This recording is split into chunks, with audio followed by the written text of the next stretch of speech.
Beneath Spain's wrought iron balconies and cobblestone streets lie voices.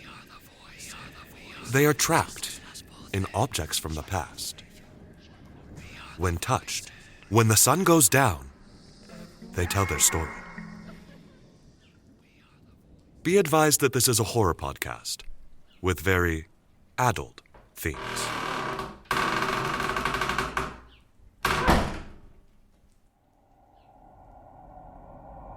Picture this. You're driving down a pitch-black forest road. Without warning, a small child jumps in front of your car. You didn't see the kid. You couldn't have seen the kid. Are you really guilty? Conversely, imagine you're at a museum. You trip and fall on a fire alarm. They evacuate hundreds of people right before an explosion goes off. You saved tons of lives, but you had no idea the bomb was about to explode. Are you really a hero? In today's story, Carlota is with her boyfriend, Lucas, on their way to Madrid's Plaza de Mayo. There's a statue of two men in the square. Surrounded by an iron fence, one of the men holds his fist up in the air. Carlota loves Lucas, but sometimes he does stuff. He pisses her off so much that she sees black and white spots behind her eyes. Sometimes there are so many spots that she can't see anything at all. When she touches the iron railing around the statues, Carlota travels back to 1808 to meet Manuela Malasaña, a 17-year-old girl whose blood paved the way for Spain's War of Independence against Napoleon's occupying troops. But is Manuela Malasaña really a hero? And is Carlota really guilty for what happens to Lucas if she can't see through the dark spots behind her eyes? Yo soy Samuel. Bienvenido a Spanish Sundown. Madrid, Malasaña Neighborhood, 2026.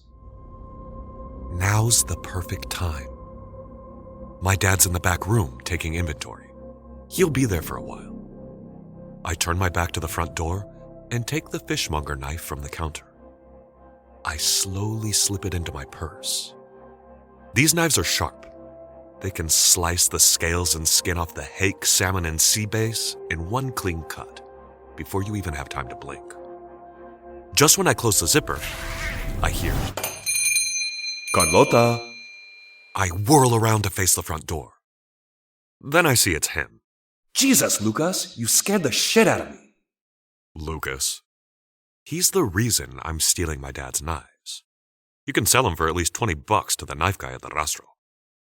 Anyway, hi. What are you doing here? Lucas is, objectively, hot. Head shaved on the sides, silver studs in both ears, tribal tattoo on his left bicep, bulging out of his black t-shirt. His abs curve down in a V-line to the waistband of his knockoff Calvin clones, just visible above his sagging jeans. The tip of a plastic bag poking out of his right-hand pocket. I've told him to be careful about that, to be more discreet. He lifts up a 1-liter bottle of Mal beer and a packet of sunflower seeds. Thought we could go have a drink in the old neighborhood. Go to the square. We both used to live here, Barrio de las Maravillas, or Malasaña. But when I was 18 and he was 24, and we wanted to live together, we couldn't even find a room to rent within our budget. So we moved to the outskirts of town. Now I just come in to work at my dad's fish shop. Ah, cool. Yeah, my shift's just ending. Let me take this off first. I hose the fish blood-stained white plastic apron with the nozzle by the sink, then put it on the counter. Dad, I'm done. I'll see you later. When I turn around, Lucas looks at my chest through my leopard print top. He smirks. I know he's looking at the outline of the nipple ring. You can barely see it, but he knows it's there. I mean, he's the reason I got it. I open my purse and almost prick my finger. Ow! Shit. The knife is too long. The tip is poking out and the zipper doesn't close all the way. I have to be careful with that. Just give me another second. Jesus Christ, Carlota. Hurry up. I hate it when he gets that tone with me. can feel the irritation buzzing inside me, inside my head, pressing against the back of my eyeballs. I see spots, black and white spots. But I've learned the trick. Just take a deep breath and wait for it to pass. There. It's not worth it to make a mountain out of such a stupid molehill, especially when he's being so sweet. I pull my phone out, use the camera as a mirror, and quickly apply dark eyeliner with a Cleopatra line, then pop some hoop earrings in. Okay, let's go.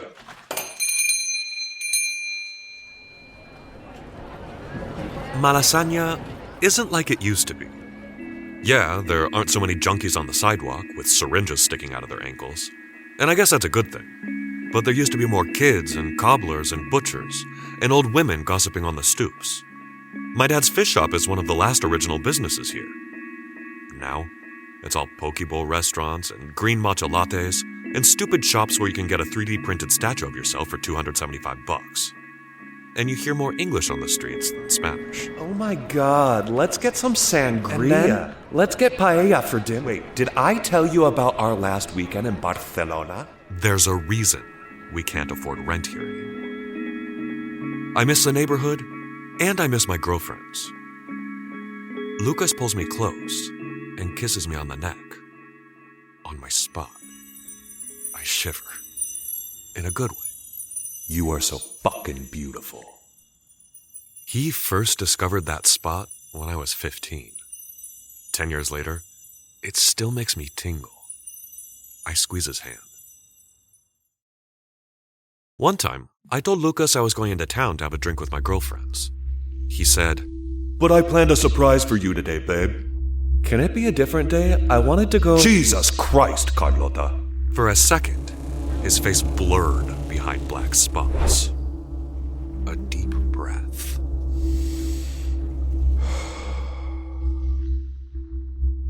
Yeah, okay. The surprise was the nipple ring. Oh, babe, that looks so hot on you. He liked messing around with it when we were in bed together. Ow, Lucas, that hurts. Shh, it turns me on so much. More breathing. Until I could see normal again. We walk down San Andres Street and I see the square, Plaza de Mayo, or May 2nd Square. Still reminds me of when we were younger, with kids going down the slides, lots of young people drinking beer and 99-cent wine mixed with Coca-Cola on the concrete benches. Botellón, or drinking outside. It's cheaper than in those craft beer bars everywhere now. There's even the same old man playing the guitar. And the white statue of some old dudes in the middle of the square is, of course, still there. Under a brick arch, surrounded by a black iron bar fence. One of the guys is holding his fist up in the air. The next time I was going to go out with friends, he said no again. Not today. We both gotta work. Lucas has one job, but I have two. When I'm not at my dad's fish shop, I help him make, deliveries. That evening, after his customers paid him, they were all sampling the merchandise on the street. When he smokes, he gets so funny. It's hilarious. All his customers love him. So, I was so fucked up that I actually fell back on my ass, and that's when I heard him say... Wait, what? Are you serious? Wait, what the fuck? They were all so out of it, none of them were even paying attention. But I saw two guys who looked like plainclothes on the sidewalk. I grabbed the plastic bag poking out of his jeans pocket, discreetly shoved it into my purse, and took off before anyone even noticed.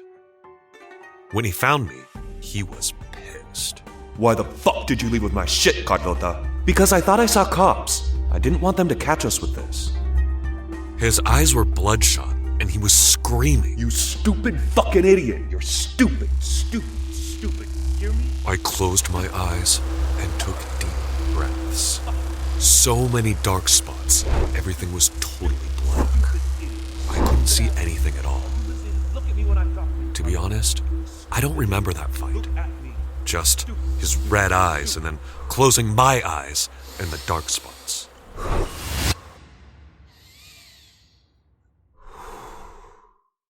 It wasn't until he calmed down that I could see his face clearly again. Babe, I'm sorry I got so mad. And he kissed my neck on that spot. Then he flicked my nipple ring. Damn it, Lucas, I told you I don't like that. I've sometimes wondered what it would be like if we broke up. But I can't imagine not being with him. I've been with him since forever. That and what would I do? I only earn $400 a month at my dad's fish shop. That's not even enough to rent a room in a shared apartment. And, obviously, I love it. For real. We cross the square, and I see them. Oh, my girlfriends. From my old school, before I even met Lucas. I still see them at my dad's fish shop sometimes. They're some of the last ones remaining from the old neighborhood. Hey, I know those girls. Let's go sit with them. He puts his arm around my shoulder and leans his head against mine. I was thinking of some time just the two of us, babe. He slides his arm down from my shoulder. It's close to my chest. Close to the ring. I involuntarily jerk my arm up, knocking his hand down. It falls on top of my purse zipper. He immediately brings his hand to his mouth. Fuck, I'm bleeding. What the fuck? Ah, shit. Sorry. I took another knife to sell and it's too big for my purse. God! You are so dumb, Carlota. Couldn't you get a smaller one? Sorry. I'll make sure I get a smaller one next time. My friends have already seen us. They're waving. Oh, hey. Carlota, is that your boyfriend? Come sit with us. Their hoop earrings bounce when they check him out. Up and down. Yeah. I know my boyfriend's hot. Lucas speaks. I guess we can go say hi. You can introduce me. Girls, this is Lucas. He leans forward and greets them all with a kiss on the cheek. He holds up the 1-liter beer bottle in his hand. Ladies? Hey, we only got this one beer. I'll get us some more drinks. Then, he waves at a Chinese woman pulling a shopping trolley. He buys plastic cups, a bag of ice, a few bottles of 99-cent wine, and a massive bottle of Coca-Cola. Oh, wow. Thank you. That is so nice of you. It doesn't take long for my friends to love Lucas. Yeah, so I was so messed up that I literally fell flat back on my ass, and that's when I heard him say, What? Oh my god, are you serious? For real? That's hilarious. Yeah. Hey, check this out. He points with his beer bottle at the white statue in the middle of the square, the one with the man holding his fist up in the air. And he takes off running right toward the statue. I yell out. Lucas, what are you doing? Other people in the square are looking at him too. He shimmies over the black iron fence. He clambers up the statue's back, several feet off the ground. Now, almost everyone is staring.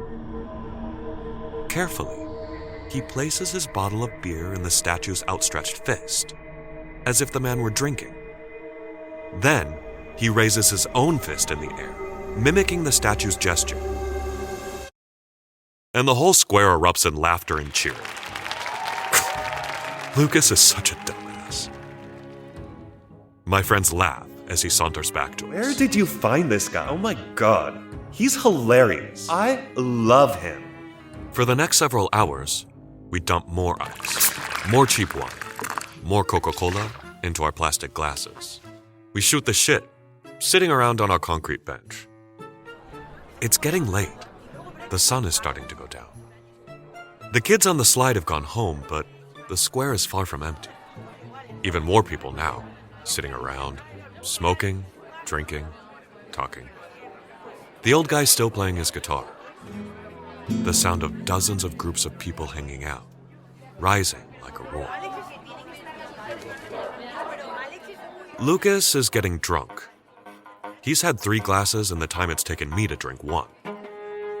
In the apartment building right above us, a door bursts open,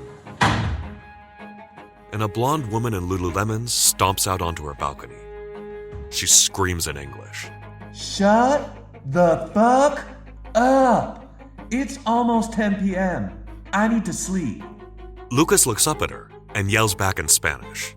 You shut up, you stupid rich bitch.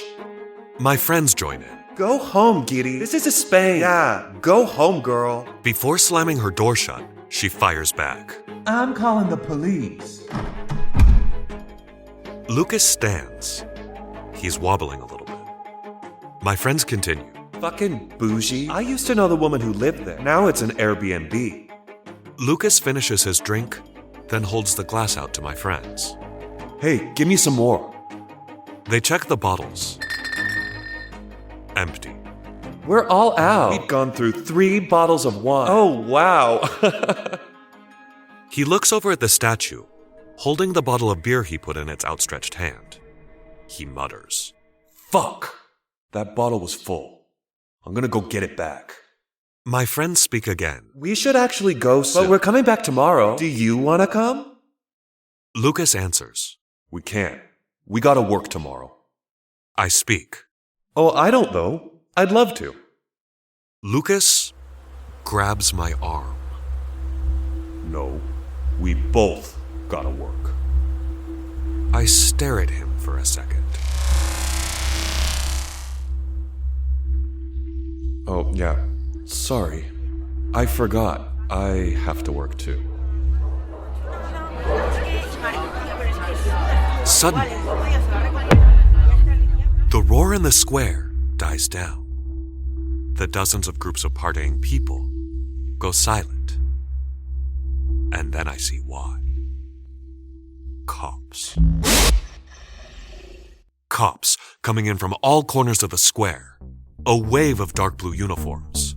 Some of them are on motorcycles, others on bikes, others on foot. There's a lot of them. They fan out and start scribbling on pads of paper. Oh, Jesus Christ. They're finding the people the next group over from us. Yeah, it's technically not allowed to drink on the street, but we've been doing that since as long as I can remember. A 600-euro fine? Fuck that. Lucas, we can get away if we leave now. He turns his head back toward the statue with the bottle. Not without my beer. And he starts running toward the statue in the middle of the square. I can see the plastic bag poking out of his waistline. Lucas, what are you doing? He can't get caught with that. I run after him. He's so fucked up that he's stumbling, but he still makes it to the iron bars around the white statue of the 2 men before I do. Lucas, I want my beer. I grab his leg just as he jumps to scale a fence, yanking him back to the ground. His chest smacks into the metal. Ow! Get the fuck off me, Carlota, you fucking idiot. And he jumps again. In the dim evening light, the police officers running toward us are dark shadows. Hey, you! What are you doing over there? Get down! Lucas, forget about the beer. You can't get caught with your stuff. Fuck off. He pushes me, jumps again, and starts to climb.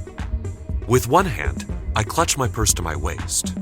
With the other, I steady myself against the iron railing, looking at the white statue of the 2 men in the evening light, the bottle of beer in the man's outstretched fist, under the brick arch.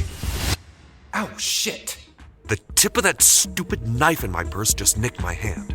My zipper's coming undone. The knife is falling out. I grab the handle and try to shove it back inside. Stop being an idiot, Carlota. I look back up at Lucas. His eyes are bloodshot red. And I remember.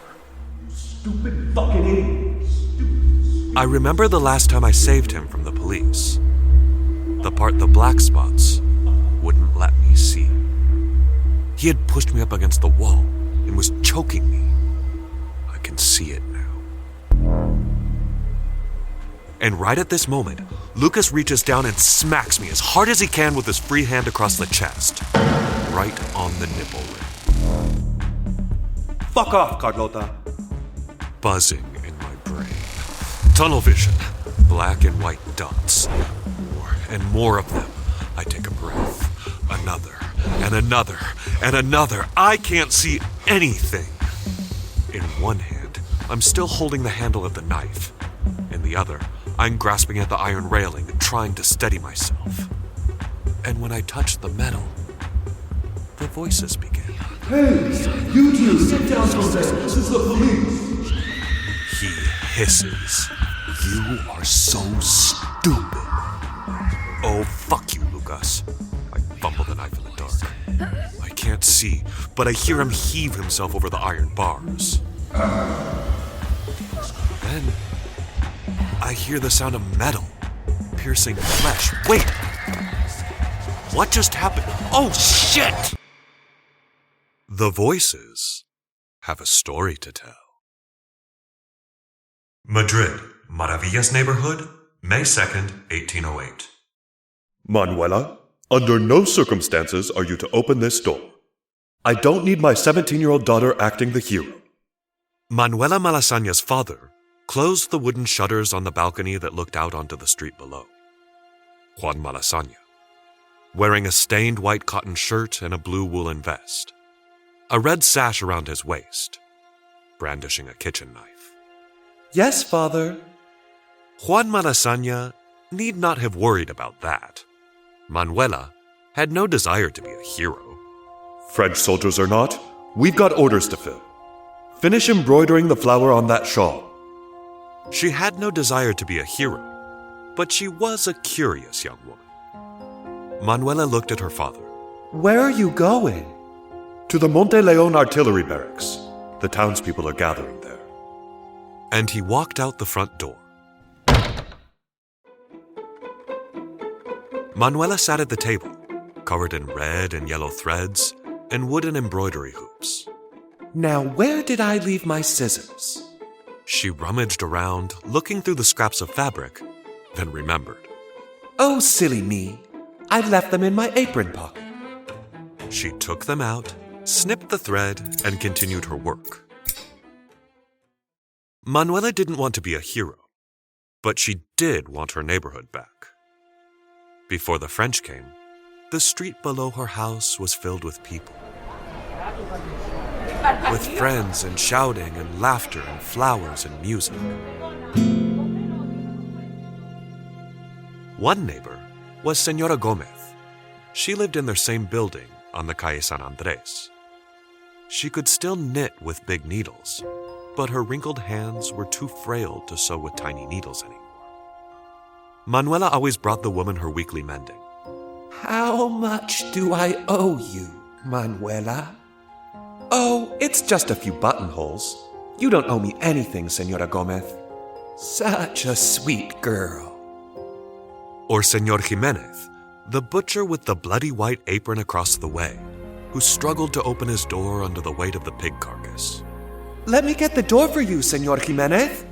Such a sweet girl, he said as he set about chopping the pig with his big butcher's cleaver. And Señor Blanco, the coal seller, whose hands were always black with soot, who had such a big belly he was always hungry. Want a piece of my cheese, Señor Blanco? Thank you, sweet girl. His stained fingers blackened the morsel before he brought it to his mouth. Manuela loved her neighborhood, and they loved her. But now, the streets were empty. As Manuela drew the thread through the embroidery hoop, she heard a noise. Like a buzz. Almost like a dull roar in the distance. What was that? What on earth is that noise? She had never heard anything like it before. Now, where did those scissors go? Oh, of course. In my apron pocket again. Manuela loved her neighbors, but she loved the information she could get from them even more. She was, after all, a very curious young woman. Señora Gomez, I heard that Lucia is getting married next month. Is that true? Señor Jimenez, what meats do you have on sale today? Señor Blanco, I heard from the priest that Jaimito stole from the flower. That buzz again. Manuela stood and pressed her ear against the closed balcony door. It was growing louder. Maybe if she could just peek outside? She cracked the balcony door. The sound was coming from the direction of the Monteleon artillery barracks, where her father had gone. Juan Malasaña, Manuela's father. Well, Jean Malsange, actually. After a lifetime spent in Spain, the man born French had Spanicized his name. Kind of ironic that the Frenchman was now, well, fighting the French. Manuela went back to her sewing, the noise humming all the while.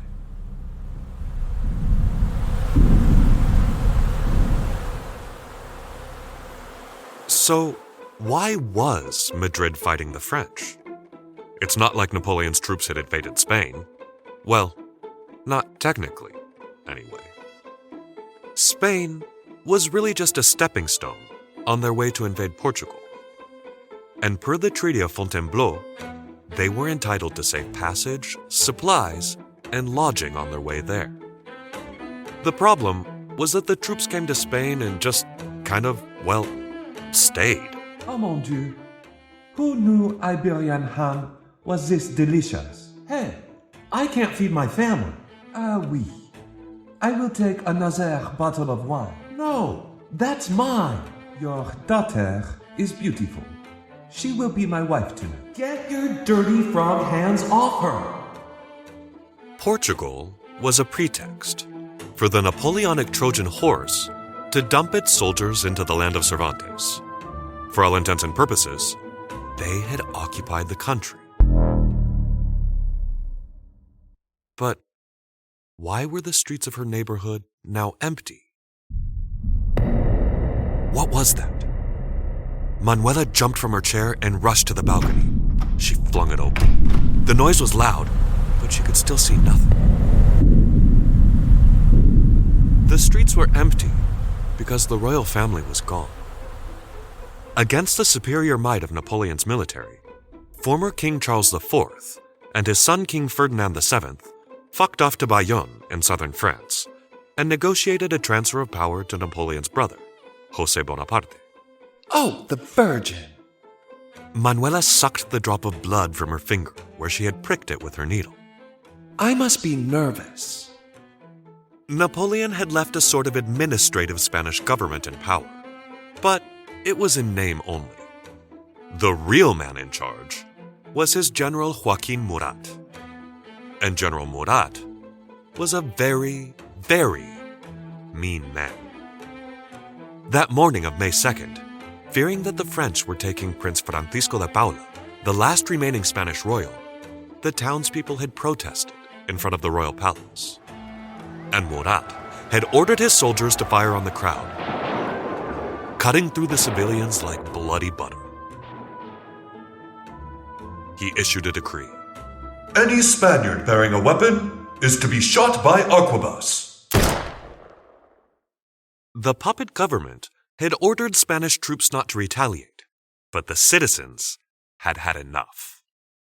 Hence, the empty streets and violence that day. More noise. Manuela jammed the scissors back into her apron pocket and walked to the front door. She put her hand on the knob. She held it there for a few seconds, then withdrew it. Her father had said the townspeople were at the Monteleon artillery barracks. That was right around the corner, just the next street over. If she could just look, just make sure, then come back home. That noise! Manuela put her hand back on the doorknob, then hiked her skirt up in her hand and gently pushed it open. She tiptoed down the stairs, then walked out onto the street. Manuela would avoid the danger. Just take a look, see what the strange buzzing was, then go home and finish the shawl. Her father would never even know. The booming buzzing grew louder the closer she got to Monteleon barracks. When she turned the corner, she immediately pulled back, hiding behind the wall. In contrast to the empty street, the square was packed with people, with her neighbors. Mrs. Gomez was there, brandishing her knitting needles, her feeble arms shaking. Mr. Jimenez the butcher shouted, wielding his cleaver. Señor Blanco the coal man held chunks of burnt wood. Others had pots and pans, pitchforks, whatever they could find. The buzzing was loud here, but it wasn't coming from here. In the middle of the square stood two men. Under the brick archway, one of them held his fist up in the air. As the crowd whooped and cheered, We will defeat the French invaders, not because we are stronger nor better armed, but because this city is ours. And Captains Daoíz and Velarde. The interim government had commanded the Spanish soldiers not to resist the French, but these two men were disobeying the order, even though they knew they faced 30,000 French troops closing in on the city. their honor or their death. They led the common people in the resistance, the man's fist still in the air, the crowd still shouting, when all of he was shot in the chest. Suddenly, the first of the 30,000 French soldiers on horseback swarmed the square from all four corners. And Manuela understood. That noise wasn't buzzing. It was the sound of pounding horse hooves.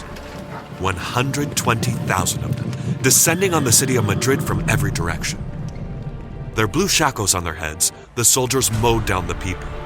Their kitchen utensils in hand, they fell in a jumbled mess of horse hooves, blood, fleshy matter, bayonets, and gunfire. Manuela remained in her hiding spot, behind a corner, just barely peering around into the square. After the French soldiers came the Mamelukes, Muslim mercenary slave soldiers in turbans with curved scimitars. Mr. Jimenez the butcher leapt at one of them with his cleaver, but the other man's sharp sword chopped his entire forearm off, then cut his throat. Manuela stifled a scream. She needed to leave. This was a bloodbath. She didn't want to be here. She'd promised her father she didn't want to be a hero. When a woman in the balcony above lobbed a flower pot that smashed the Mameluke square in the head. Tottered from his horse and fell. Mrs. Gomez stabbed him in the neck with her large knitting needle. As Mr. Blanco the coal man lobbed chunks of black sooty coal at the soldiers around them. Maybe they could win. Manuela almost cheered. But then she spotted her father. Just as a Frenchman stabbed him square in the chest with his bayonet. She had to get back to the shop, to her embroidery and the black shawl. This wasn't happening. It wasn't real. It couldn't be real. Could it? Her father wasn't dead. He couldn't be dead. She didn't want to be a hero. Just run down the street. The house was just one street over. She was almost there. She was almost safe. She was just about to. Arrêtez-vous! She almost slammed into the three French soldiers. She stopped, her eyes wide. No, please! I wasn't fighting! I'm not doing anything! Videz vos poches. Empty your pockets. I promise, I don't have anything. I'm not fighting. I just wanted to know what that noise was, and then... The men roughly grabbed her and patted her down. They shoved their hands up her skirt. Hey! And then one of them stuck his fingers inside her apron pocket. Mais alors? C'est quoi ça, hein? He held the scissors up in the air. She barely had time to shout out, They're just my sewing scissors, like I told you. before the men shot her. 3 bullets fired without hesitation. And she crumpled to the ground. General Murat had ordered instant death for anyone bearing arms. Any Spaniard bearing a weapon is to be shot by arquebuses. And scissors counted as a weapon. Despite herself, Manuela Malasaña would indeed become a Spanish hero. But not right at first. The events of May 2nd, 1808, sparked what came to be known as the Spanish War of Independence. The resistance spread from Madrid to all around the Iberian Peninsula, 6 years of bloody fighting that led to Napoleon's eventual capitulation. Arguably, the first nail in the coffin that led to his total defeat some years later, before exile on the island of St. Helena. And Spanish King Ferdinand VII finally returned to Spain in 1814. In the second half of the 19th century, Spain was losing its overseas colonies and splintering into fragmented political and geographic groups. The country desperately needed a unifying nationalist hero, someone to spark patriotic pride. Cue Manuela Malasaña. The men in power were keen to spread her story. The problem was, the passing decades had blurred the details. Was she even Spanish, though? I heard she was French. Let's just say she was Spanish. I heard she wasn't even fighting. She was just executed for carrying scissors. No, she was raped by the soldiers. I heard she was taken prisoner. No. She was bringing her father gunpowder and was shot on the front line. What a hero. Did the precise truth even really matter? They just needed a hero after all. And a hero she was. She became the subject of famous paintings and sculptures. The Maravillas neighborhood, where she lived, the neighborhood she loved, is now named after her. And every year, on May 2nd, in the Plaza de Mayo, May 2nd Square, the city holds an event in this hero's honor. Yes, Spain had its hero. A 17-year-old woman who had forgotten her sewing scissors in her apron pocket. Madrid, 2026, Funeral Home. I stare at Lucas, lying there in the glass case. The makeup artist did a good job with him. You'd never guess he had a gaping hole in his stomach under his starched dress shirt. My 3 friends are crying. I am so sorry, Carlota. God, we just met. This is awful. I remember to cry with them. When Lucas jumped, he fell on top of the sharp tip of the iron bar. I never even got fined by the police for the open container. They sent me straight to the coroner to take my statement. I was the grieving girlfriend. The grieving girlfriend who may or may not have stabbed Lucas before he fell on the spike. After the spots went away, all I remember is hiding the bloody knife back in my purse right before the police arrived. My friends are still talking. Carlota, you probably don't feel like it, but we're gonna have a few drinks in the square. Do you think you might want to come? One of them hands me a Kleenex. Yeah, actually. I'd love to. Hola, Samuel here. Here's what we know. Manuela Malasaña was born on March 10th, 1791. She was an embroiderer and lived on San Andres Street. Her body was recorded as victim number 74 of the 409 killed during the May 2nd fighting. She was buried in the Hospital de la Buenadicha. And that's all. That is all we know for sure. Decades after her death, when her heroism was convenient for Spain as a country, several works of art depicted her fighting on the front lines with her father. Like Eugenio Álvarez Dumont in 1887. You can still see this painting in the Prado today. Or the sculpture by Antonio Multo, Death of Manuela Malasaña, which can be seen at the History Museum of Madrid. This is the accepted version. Manuela Malasaña heroically died fighting the French alongside her father. Ask most Madrileños, and this is the story they'll tell you. The only problem? Her father's death certificate was discovered years later, and it turns out he died days before May 2nd. So, a major hole in the story. They couldn't have died together. There are lots of versions swirling around. Some say she was attacked by the French while walking home. Others that she was taken prisoner. And others say she was executed for carrying scissors. So, all I can say is that we don't really know. And the fact that we don't know is precisely what I find most interesting, considering the fame of Manuela Malasaña. Kings have paid her tribute, and she's honored every year in the Plaza de Mayo, in the neighborhood that now bears her name. I've lived in the Malasaña neighborhood. When I arrived, it was on the tail end of Madrid's Movida, the movement that saw artists like Almodóvar shoot to international fame. Counterculture and heroin needles, and studded leather and cheap rent, and spiky green hair, and grandparents and grandkids eating churros, and video rental stores, and it was really fucking awesome. People call it Madrid's Brooklyn now. Just the cost of a bedroom in a shared apartment costs more than I paid for my entire house back then. I wonder what Manuela Malasaña would think about her neighborhood today. I wonder what she would think about being a hero. I'm linking in the show notes to several artworks I mentioned of Manuela Malasaña, along with their locations, in case you'd like to see them in person.